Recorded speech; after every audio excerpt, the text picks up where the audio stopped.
Today, we're stepping up to the plate with the Cincinnati Reds and Great American Ballpark, the OGs of professional baseball with a history so spicy it's practically a Skyline cheese coney. From runaway sheep to 535-foot homers, buckle up for 12 electrifying facts about the Reds and their home, Great American Ballpark. That'll make you want to grab some Grater's ice cream and cheer, "Go Redlegs!" Personally, this is the team. The stadium that stoked my love for the game and gave me the core memories of my childhood. From watching Sammy Sosa's 500th home run to Barry Larkin throwing me a ball, it all has led me to start this channel in the first place. With that said, let's play ball. Chapter 1. The OGs. The Reds are the granddaddies of pro baseball. Way back in 1869, the Cincinnati Red Stockings said, "Forget amateur hour, we're getting paid." They were the first openly all-pro team, and oh boy did they flex. Get this, they went 57-0 that year, undefeated, a perfect season, the only one in pro baseball history. Think about that for a second. Undefeated. In today's game, with all the talent, the analytics, the travel schedules, going undefeated seems impossible. But these guys, back in 1869, they did it. They were a force of nature. They followed up that perfect season with a 130-game win streak from 69 to 70. That's not a stat, that's a dynasty. Modern MLB, good luck topping that. Chapter 2. Red Hot Style. Why are they called the Reds? Hint, it's not their love for cherry Slurpees or rosy red fire trucks. It's those iconic red stockings they rocked in 1869. Picture this. A squad of Victorian ball players strutting onto the field in knee-high scarlet socks, looking like they just walked off a fashion runway. Those threads were so fire the name stuck. Thank the baseball gods because Cincinnati beiges? Hard pass. It's amazing how something as simple as a sock can become so iconic. The Reds understood that back in the 1800s, and it's still true today. Chapter 3. Lighting Up the Night. Fast forward to May 24, 1935 at Crosley Field. The Reds take on the Phillies under, drumroll, electric lights. That's right, they played the first ever Major League night game. Before that, baseball was a daytime affair. But the Reds, they were always ahead of their time, and brought baseball out of the dark ages. They were pioneers, innovators, the kings of illumination. They won that game too, because of course they did. Shining bright since '35, baby. That night game changed baseball forever. Chapter 4. The Red Scare rename. In the 1950s, during the Cold War's Red Scare, the Reds got nervous their name sounded a bit comrade-y. They were afraid that their name, which had been a badge of honor for over 80 years, would suddenly be seen as subversive. See, red was kind of a loaded word back then, associated with, well, communism. So they briefly rebranded as the Cincinnati Redlegs. Spoiler, they ditched it and went back to Reds because you don't mess with an icon. Politics in baseball? Foul ball, my friends. Chapter 5. The Big Red Machine. Let's fire up the time machine and roll back to the 1970s when the Cincinnati Reds were the Big Red Machine, a baseball juggernaut that crushed the National League. This wasn't just a team, it was a dynasty that redefined the game. I can't tell you how many times I've heard the story about Pete Rose running over Ray Fosse in the All-Star game, which my dad missed because he wanted to go see the president who was leaving under the stadium. Anyway, from 1970 to 1979, under the genius of manager Sparky Anderson, the Reds were unstoppable. 6 division titles, 4 NL pennants, and back-to-back World Series championships in '75 and '76. They averaged 95 wins a season, racking up 953 victories. That's domination. The grade 8 lineup was stacked. Johnny Bench, a Hall of Fame catcher with MVP power, and quite arguably the best catcher of all time. Pete Rose, the all-time hit king, a blazing ball of hustle. Joe Morgan, a 2-time MVP with speed and smarts. And Tony Perez, the clutch slugger. Add George Foster's moonshot homers, Dave Concepcion's slick glove, Ken Griffey Sr.'s hustle, and Cesar Geronimo's defense, and you've got a squad that was pure fire. The 1975 World Series against the Red Sox? A 7-game epic, with Pete Rose earning MVP. Carlton Fisk may have earned the highlight, but the Reds won the series and that championship trophy. Then in '76, they swept the Yankees, going a perfect 7-0 in the postseason, still unmatched in the divisional era. The Big Red Machine wasn't just a team, it was a legacy. Chapter 6. Sheep Shenanigans. Back in 1894 at League Park, the Reds had a wild idea. Why mow the grass? Let's hire sheep. Brilliant, until those woolly lawnmowers escaped before a doubleheader. Picture players dodging sheep like it's a farmyard free-for-all. Baffling, isn't it? Chapter 7. Let's talk about this ballpark.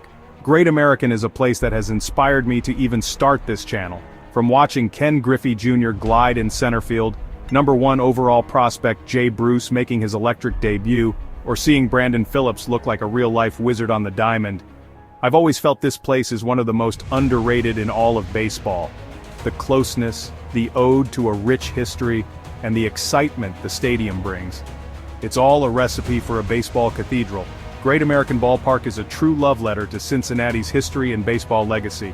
First, check out that iconic scoreboard in left field. It's a beast, towering over the bleachers with a massive video display and a replica Longines clock straight from the old Crossley Field that the Reds called home from 1912 to 1970. It's like a nod to the past dominating the modern Skyline. Now swing your eyes to center field. You can't miss the 64-foot-high home run feature celebrating Cincinnati's Queen City roots and its steamboat history. 2 smokestacks, a paddle wheel, and a misting system come alive with fireworks, noise, and mist every time a Reds player goes yard. As you step up into the front gates of the stadium, there's Crossley Terrace.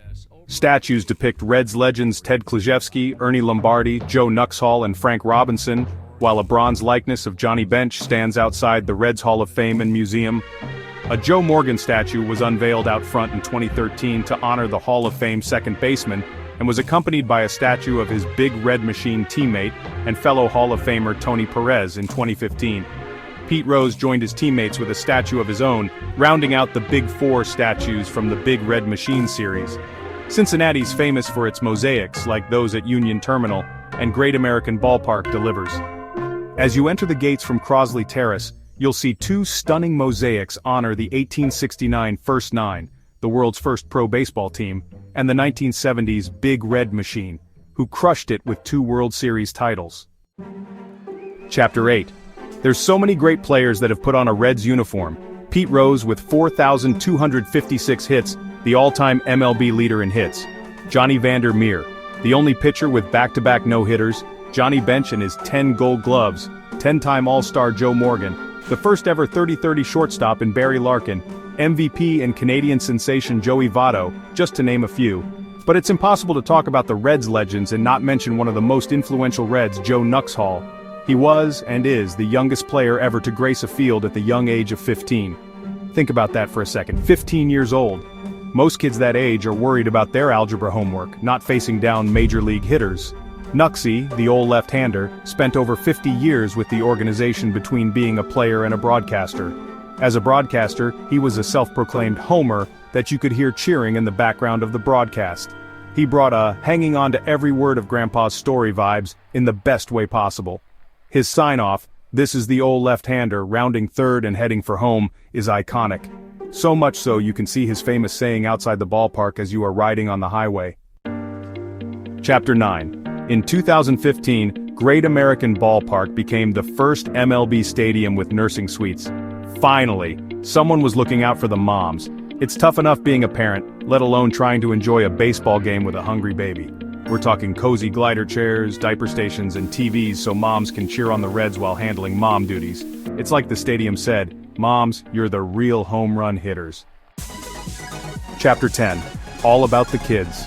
The Tri-Health Family Zone is the ultimate fun destination for families at Great American Ballpark. This area in the right field corner of the view level features a playground, batting cages, a nursing suite, a lounge area with spectacular views of the Ohio River, and more. 2 new toddler-sized batting cages allowing young fans to hit plastic balls over the fence and out of the stadium. Sensory room, a therapeutic space with a variety of equipment that provides individuals with special needs a safe location. Chapter 11. The Donkey Mash. On August 10, 2004, Reds slugger Adam Dunn, aka the Big Donkey, said, "Fences? What fences?" He blasted a 535-foot home run at Great American Ballpark that didn't just clear the wall, it splashed into the Ohio River, technically landing in Kentucky. That's not a homer, that's a cross-state cannon. The only home run to ever cross over state lines. Dunn probably high-fived the riverfish on his way to home plate. "See ya, ball. Hello, Kentucky." Chapter 12, Opening Day Extravaganza. Finally, let's talk Reds Opening Day. It's practically a Cincinnati holiday. Schools close, seriously, fans flood the streets, and the Findlay Market Opening Day Parade brings marching bands, floats, and Red stars. I still remember riding my dad's shoulders trying to catch a piece of the action. Inside Great American Ballpark, Hall of Famers toss ceremonial first pitches, and the vibes are electric. Oh, and in the 90s, owner Marge Schott once had zoo animals in the parade and on the field. Talk about a wild pitch. It's not just a normal day, it's truly a Cincinnati holiday and one that every baseball fan should come and experience. So, there you have it, folks. 12 electrifying facts about the Cincinnati Reds that'll make you want to grab a foam finger and belt out "Take Me Out to the Ball Game." From their history-making firsts to their legendary players, the Reds have left their mark on baseball. And with a ballpark as awesome as Great American, there's no better place to catch a game. Until next time, keep it locked right here for more wild sports stories. Peace out.